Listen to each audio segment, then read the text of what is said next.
Le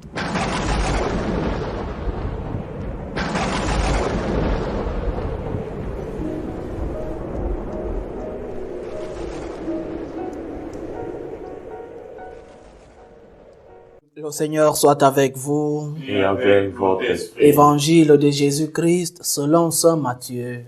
Gloire à toi, Seigneur. Quand Jésus vit la foule, il gravit la montagne. Il s'assit et ses disciples s'approchèrent. Alors, ouvrant la bouche, il se mit à les instruire. Il disait: Heureux les pauvres de cœur, le royaume des cieux est à eux. Heureux les doux, ils obtiendront la terre promise. Heureux ceux qui pleurent, ils seront consolés. Heureux ceux qui ont faim et soif de la justice, ils seront rassasiés. Heureux les miséricordieux, ils obtiendront miséricorde. Heureux les cœurs purs, ils verront Dieu. Heureux les artisans de paix, ils seront appelés fils de Dieu. Heureux ceux qui sont persécutés pour la justice, le royaume des cieux est à eux. Heureux serez-vous si l'on vous insulte, si l'on vous persécute et si l'on dit faussement toutes sortes de mal contre vous à cause de moi. Réjouissez-vous, soyez dans l'allégresse, car votre récompense sera grande dans les cieux. C'est ainsi qu'on a persécuté les prophètes qui vous ont précédés. Acclamons la parole de Dieu.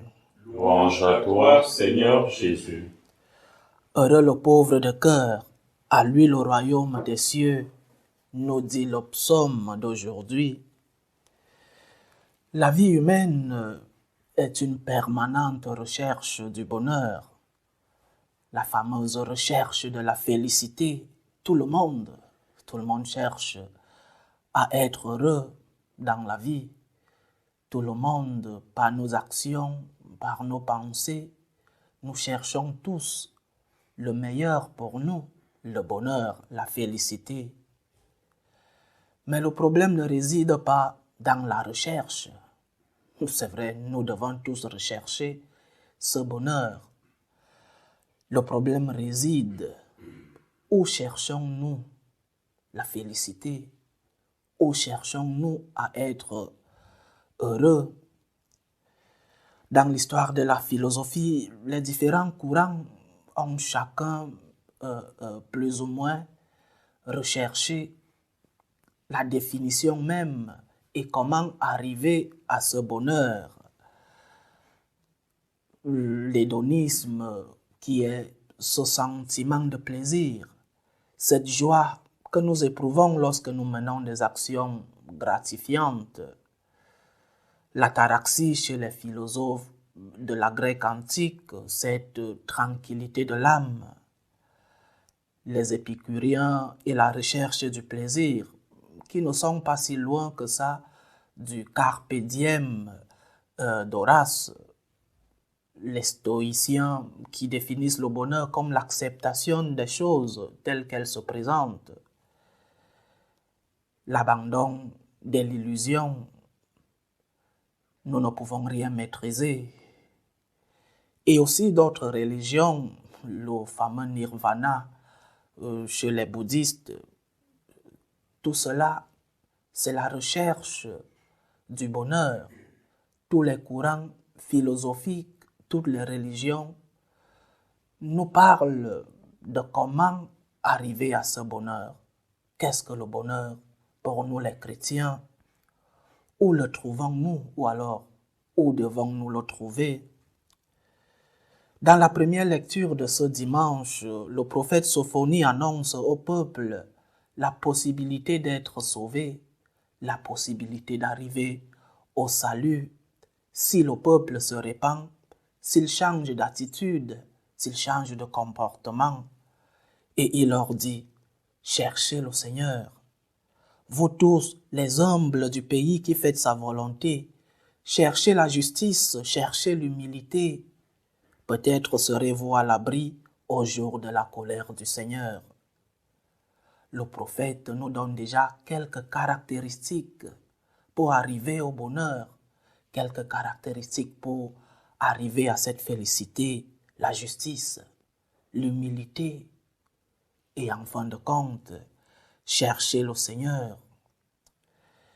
Étrange les préférences de Dieu dans la deuxième lecture, quand Saint Paul parle de ce qu'il y a de fou dans le monde. Voilà ce que Dieu a choisi pour couvrir de confusion les sages.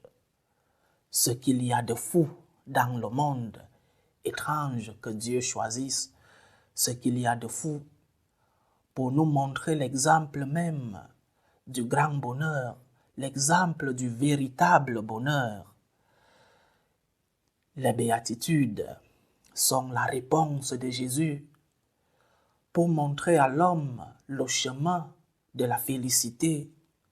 C'est la réponse chrétienne à ces différents courants philosophiques et religieux. Où devons-nous trouver notre bonheur?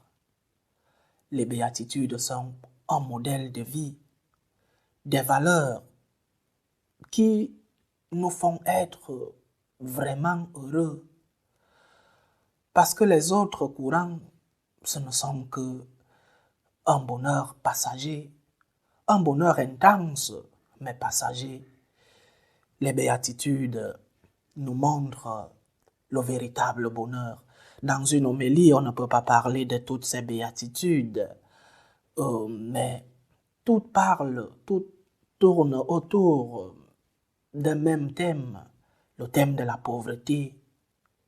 Dieu n'est pas sensible, Dieu n'est pas insensible, voulait dire, à la souffrance de l'homme. Dieu ne ferme pas les yeux quand l'homme souffre. Dieu ne nous tourne pas le dos. Dieu n'est pas apathique. Nous, de beaucoup de manières, nous tournons le dos à ceux-là qui souffrent. Nous évitons le contact avec la souffrance de nos proches. Nous évitons de rencontrer la face de ceux-là qui sont marginalisés. Nous ne contemplons la souffrance des autres que de manière indirecte, devant l'écran de notre télévision par exemple. Nous n'arrivons pas à entrer en contact avec la souffrance de l'autre. Le Seigneur nous dit aujourd'hui, heureux ceux qui souffrent. Heureux es-tu quand tu passes des moments difficiles, mais pas par pure souffrance, parce que celui qui souffre se rabaisse, celui qui souffre est humble. Le pauvre est humble, il est très gênant de voir un pauvre qui est en même temps orgueilleux. Le pauvre doit être humble. Au milieu de cette apathie sociale, il est plus qu'émergent pour nous les chrétiens de croire en un Dieu ami des pauvres, ami des nécessiteux, ami de ceux-là qui sont dans le besoin, ami des persécutés, un Dieu crucifié qui a voulu souffrir avec nous et souffrir pour nous. Le message de Jésus est que seuls ceux qui mettent leur confiance en Dieu seront vraiment heureux.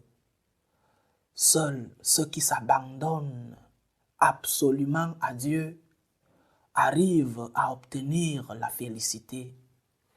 Seuls ceux qui mettent Dieu à la première place arrivent à avoir ce bonheur. Le pauvre d'esprit est celui qui fait de Dieu son trésor. Dieu est mon trésor. Dieu est celui que j'ai de plus important. Et le reste viendra quand j'ai mis Dieu à la première place. Parce que Dieu mérite cette place. Si Dieu n'est pas à la première place de ta vie, alors tu chercheras le bonheur dans d'autres choses, dans d'autres dieux. C'est un bonheur, le bonheur de Jésus-Christ, le bonheur des béatitudes, un bonheur qui arrive au fond de notre cœur et qui nous élève vers le salut, un bonheur qui n'est pas passager, un bonheur éternel. Mon frère, ma sœur, pour toi, pour moi, en quoi consiste le bonheur? En quoi consiste la félicité? De tout avoir, d'accumuler les biens. Pour nous les chrétiens, le vrai bonheur, c'est d'être avec Dieu. Le vrai bonheur, c'est d'avoir Dieu comme le principal de nos trésors. Le vrai bonheur, c'est de s'abandonner à Dieu. Et c'est en cela notre pauvreté. Notre pauvreté consiste à mettre Dieu à la première place.